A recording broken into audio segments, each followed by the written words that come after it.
The battle renewing with double ardour upon the return of Hector, Minerva is under apprehensions for the Greeks. Apollo, seeing her descend from Olympus, joins her near the Scaean gate.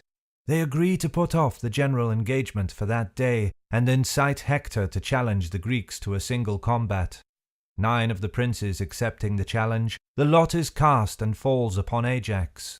These heroes, after several attacks, are parted by the night. The Trojans calling a council, Antenor proposes the delivery of Helen to the Greeks, to which Paris will not consent, but offers to restore them her riches. Priam sends a herald to make this offer, and to demand a truce for burning the dead, the last of which only is agreed to by Agamemnon.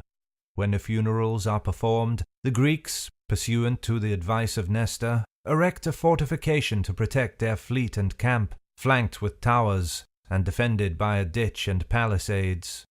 Neptune testifies his jealousy at this work, but is pacified by a promise from Jupiter. Both armies pass the night in feasting, but Jupiter disheartens the Trojans with thunder and other signs of his wrath.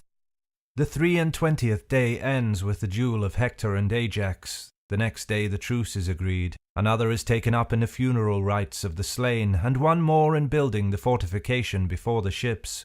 So that somewhat about 3 days is employed in this book. The scene lies wholly in the field. So spoke the guardian of the Trojan state, then rushed impetuous through the Scaean gate. Him Paris followed to the dire alarms, both breathing slaughter, both resolved in arms. As when to sailors labouring through the main, that long have heaved the weary oar in vain, Jove bids at length the expected gales arise. The gales blow grateful, and the vessel flies. So welcome these to Troy's desiring train. The bands are cheered, the war awakes again. Bold Paris first the work of death begun on great Menestheus, Araethus' son. Sprung from the fair Philomeda's embrace, the pleasing Arne was his native place.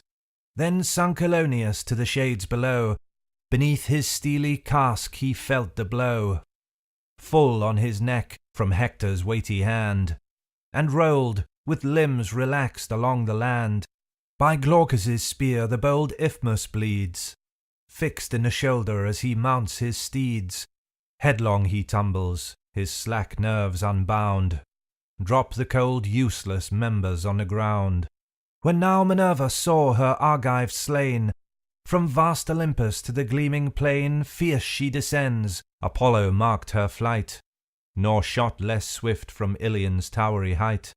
Radiant they met, beneath the beechen shade, when thus Apollo to the blue-eyed maid, "What cause, O daughter of almighty Jove, thus wings thy progress from the realms above?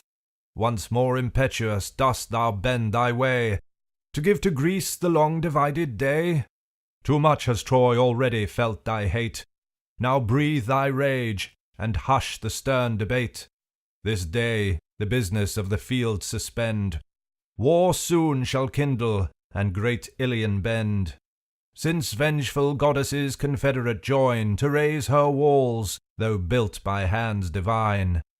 To whom the progeny of Jove replies, "I left, for this, the council of the skies. But who shall bid conflicting hosts forbear? What art shall calm the furious sons of war?" To her the god, great Hector's soul incite, to dare the boldest Greek to single fight, till Greece, provoked from all her numbers show, a warrior worthy to be Hector's foe. At this agreed, the heavenly powers withdrew. Sage Helenus their secret counsels knew.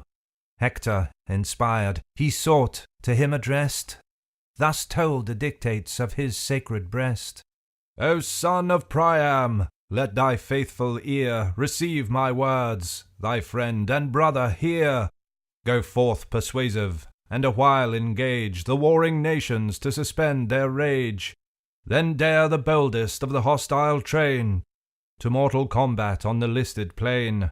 For not this day shall end thy glorious date. The gods have spoke it, and their voice is fate." He said. The warrior heard the word with joy, then with his spear restrained the youth of Troy,